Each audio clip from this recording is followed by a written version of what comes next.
मी संतांवर विश्वास ठेवला, संतांचे पायी हा माझा विश्वास. अभंगाचा पहिला शब्द आहे संत. आपल्याला विश्वास ठेवायचा पण कोणावर? संतांवर ठेवायचा आहे. मग संत हे आपल्याला पहिले ओळखू येणं गरजेचं आहे.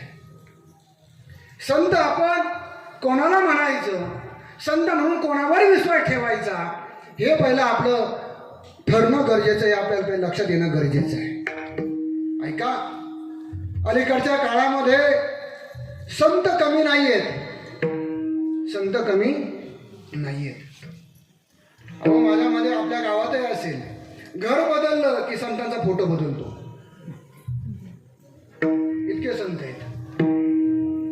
जितकी घरं तितकी संत. गावागावात, आता मी आमच्या घरी गावात गेलो होतो, मंदिरात येतो ना, एकाच संतांची आरती चालू होती.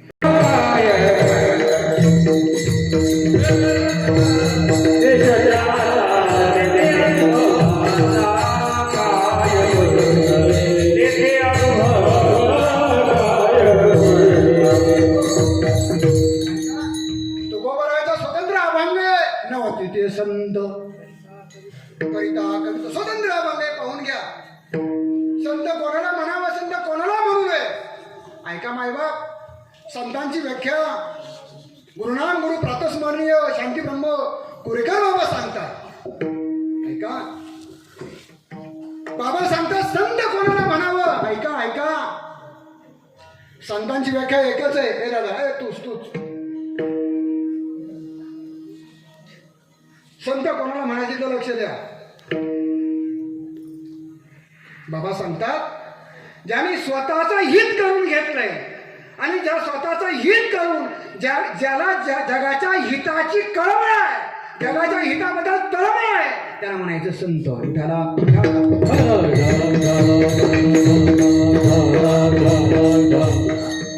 संत म्हणजे काय? संत हे आडनावाचे संत नाही आहेत मायबाप. ज्याने स्वतःचं हित करून घेतलंय आणि आपल्या पाठोपाठ संपूर्ण जीवाचा उद्धार व्हावा, हित व्हावं, या करता ज्यांच्या अंतःकरणामध्ये तळमळ आहे त्यांना संत म्हणतात. आणि असे जे इतरांच्या हिताचे कळवळा वाहणारे जे संत आहेत, यांच्याच चरणावर तुकोबराय म्हणतात माझा विश्वास आहे. संताची पायी हा माझा विश्वास. दुसरा शब्द आहे पायी. विश्वास आहे का? पायी म्हणजे संपूर्ण देहाचं एक प्रतीक आहे. लोक म्हणतात महाराज तुम्ही जेवायला आलेच पाहिजे, तुमचे पाय आमच्या घराला लागलेच पाहिजे. मला आता इथं नितीन महाराज जर म्हटले मागच्या वर्षी महाराज घरी जेवायला आले नाही म्हणून पंक्तीवाले नाराज झाले. त्यांना काय प्रत्येकाला काय वाटतं? ते म्हणतात महाराज तुमचे पाय आमच्या घराला लागले पाहिजे. अरे म्हणलं बाबा आमचे पाय लागून आमचंच वाटलं झालं, तुझं का वाटलं करून? कोणाच्या पायानं कोणाचं काय होत नाही मायबाप. आपलं कर्म आपल्या बरोबर असतं. आपली भली भावना आहे, आपलं कर्म, आपले प्रयत्न, आपला प्रारब्ध यावर आपलं यश अवलंबून आहे. ऐका, सेवा केली पाहिजे बरं का. पण या वारकरी मंडळांची सेवा केली पाहिजे. हा माझा विश्वास. आणि विश्वास असून मी काय करतो? सर्व भावे दास झालो त्यांचा. सर्व भावाने मी त्यांचा दास झालोय. आता सर्व भावाने दास होण्याची प्रक्रिया म्हणजे काय, कसं व्हायचं याकरता ज्ञानोबा आहे गीतेमध्ये भगवंतांनी जो श्लोक सांगितलाय ना, ज्ञानोबा म्हणतात तनु मनु जीवे चरणासी लागावे अगरवता करावे दास सक.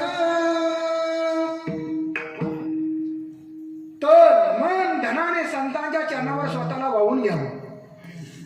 ज्ञानोबरायांनी प्रत्येक अध्यायामध्ये संतांच्या सेवेकरता, निवृत्तीनाथांच्या सेवेकरता अनेक ओव्या खर्च केल्यात. ज्ञानोबराय म्हणतात माझ्या गुरूंची सेवा करण्याकरता. ऐका, ज्ञानेश्वरी वाचनाय तुम्ही ना, येईल तुमच्या पारायणामध्ये ओव्या येतील. ज्ञानोबराय म्हणतात